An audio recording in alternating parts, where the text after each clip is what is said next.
Bapa yang ada di dalam surga, terima kasih untuk hari ini, hari yang baru. Tuhan anugerahkan kesehatan dan kekuatan. Di waktu yang indah ini Bapa, ada kesempatan bagi kami untuk merenungkan firman-Mu. Berkati setiap kami yang mendengar firman dan yang melakukan firman-Mu. Terpujilah Engkau Tuhan, kami siap membaca dan merenungkan firman. Di dalam nama Tuhan Yesus kami berdoa. Haleluya. Amin. Shalom. Salam sejahtera bagi kita semua dimanapun berada. Dan saat ini ada satu kebenaran firman Tuhan yang saya rindu membagikan bagi kita semua, yang terdapat di dalam 1 Raja-Raja 19 ayat 1 sampai ayat yang ke-8.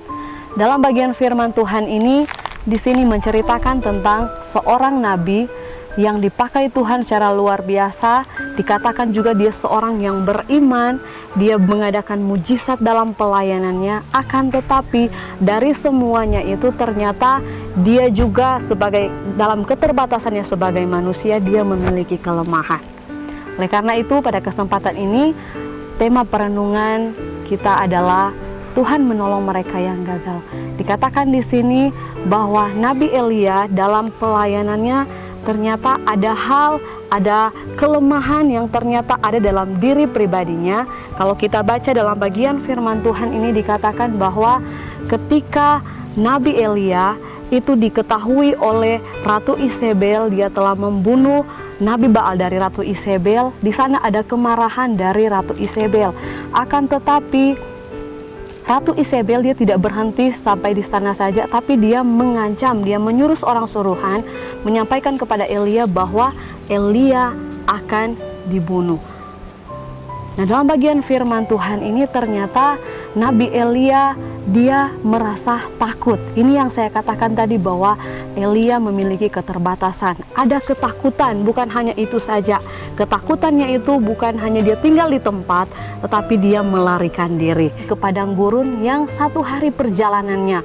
Luar biasa ketakutannya, apa yang dia rasakan. Dia merasa putus asa, bahkan di sana sampai dikatakan bahwa dia ingin mati.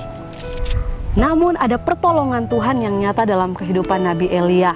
Dikatakan bahwa dia gagal, dia merasa gagal dalam pelayanannya. Padahal apa yang sudah dia lakukan di hadapan Tuhan, dia ingin menunjukkan bahwa umat Israel itu percaya kepada Tuhan, hanya menyembah satu Allah saja.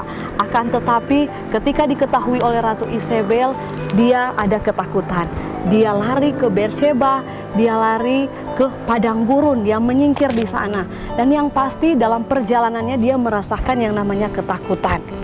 Dia ada ketakutan, ada kecemasan, ada kekhawatiran. Ketika dia merasa lelah, dia diberikan waktu oleh Tuhan untuk beristirahat di mana di bawah pohon arar.